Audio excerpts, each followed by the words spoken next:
salam sejahtera, salam kepaduan, salam madani, salam sepakat kolektif menjulang kecemerlangan. Bertemu dari kita di Gelanggang atau Arena Forum IPISMP Pendidikan Seni Visual 2530. Pada hari ini kami akan membawa satu tajuk dari tema komunikasi era digital sebagai wadah wahana pemeliharaan bahasa dan pemanggil perpaduan, yaitu memartabatkan bahasa dan mengukuhkan perpaduan melalui komunikasi digital. Namun, sebelum kita lanjutkan, saya ingin memperkenalkan diri saya terlebih dahulu. Nama saya Wanda Richard George sebagai moderator Anda pada kali ini. Seterusnya, saya ingin memperkenalkan rekan panel saya. Memegang mandat sebagai panel yang pertama, di sebelah kiri saya adalah saudari Indonesia Raja.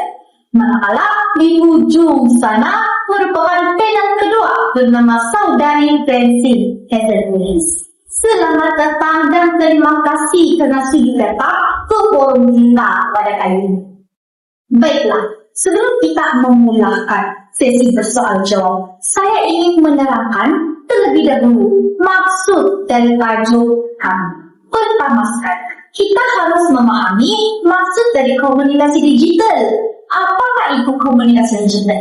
Komunikasi digital ini merupakan satu interaksi yang kita lakukan dengan menggunakan teknologi digital. Misalnya, yang paling banyak digunakan yaitu aplikasi WhatsApp dan juga Facebook. Oleh itu, melalui komunikasi digital, kita mampu berkenal dan memperluaskan penggunaan bahasa Melayu di seluruh dunia dengan masyarakat luas.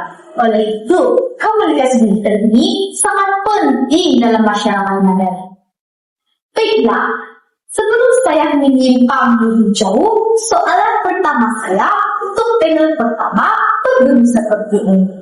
Apakah peranan komunikasi digital dalam masyarakat modern? Terima kasih saudari Wanda.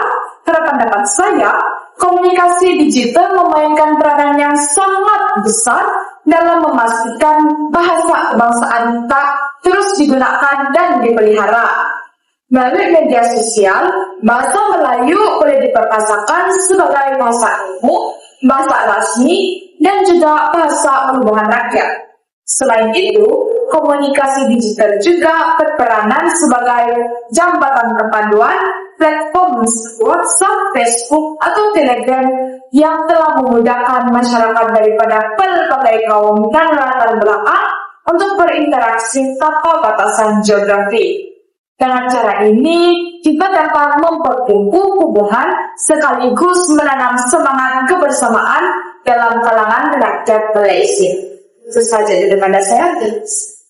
Baiklah, terima kasih saudari Miss. Sebentar tanya, saudari kita ini sempat berkata bahwa komunikasi digital ini berperanan dalam memastikan bahasa kebangsaan terus dipelihara. Bagaimana pula dengan pendapat panel kedua kita? Sungguh bernas dan relevan pandangan Anda, saudari Miss. Dari sudut pandangan saya pula, komunikasi digital berperanan menggalakkan dialog antara kaum yang berbilang bangsa.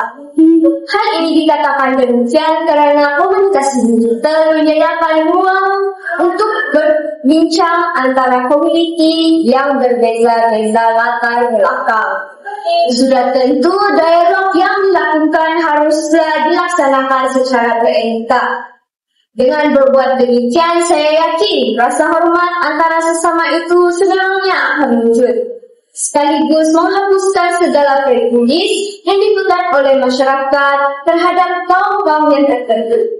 Jelaslah bahwa komunikasi digital ini memainkan peranan yang signifikan dalam mengekalkan keharmonian masyarakat madani. Itu saja dari saya. Sekian, terima kasih. Terima kasih kepada panel kedua sudah terang lebih bersetuju.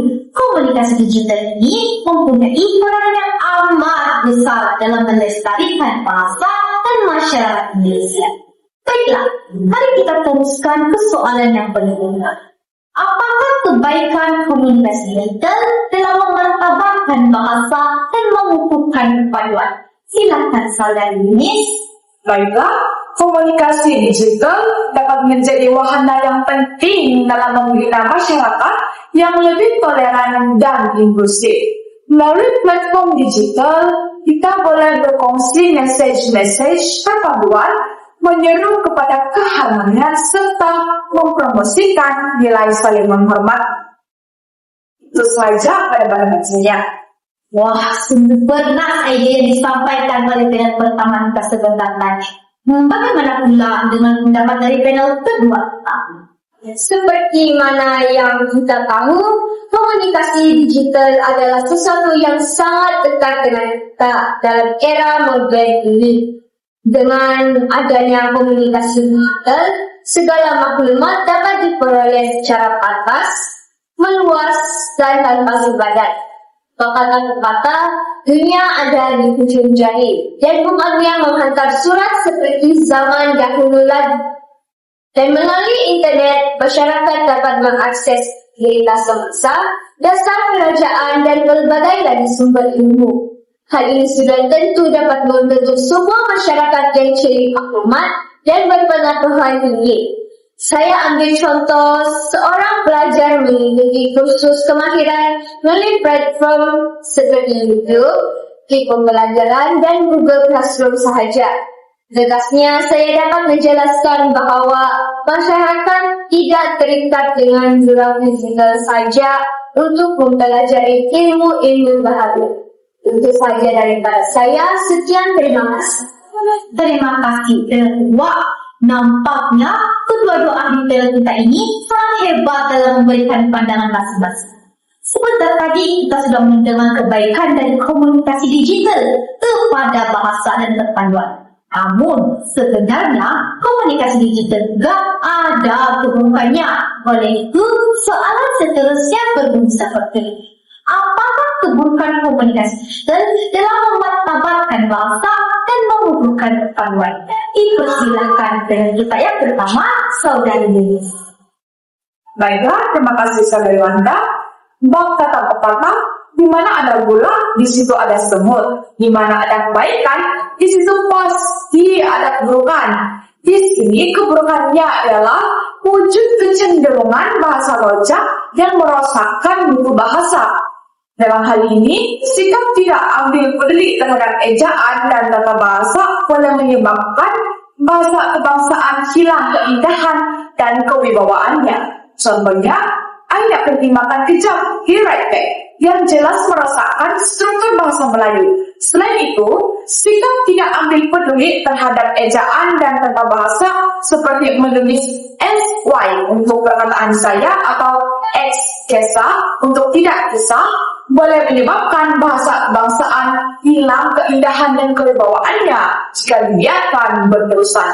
Oleh itu, kita sebagai masyarakat yang cintakan bahasa Melayu haruslah bijak memanfaatkan komunikasi digital agar bahasa kebangsaan terus dipelihara seiring dengan arus kemodernan. Terima kasih. Terima kasih saudari Yunis. Bagaimana pula pendapat saudari Fancy? Pertama sekali, saya ingin mengutarakan pendapat bahawa saya sangat bersetuju dengan apa yang dikatakan oleh saudari Yunis tadi. Komunikasi digital yang mempunyai banyak kebaikan sudah tentu terselit keburukan di dalamnya.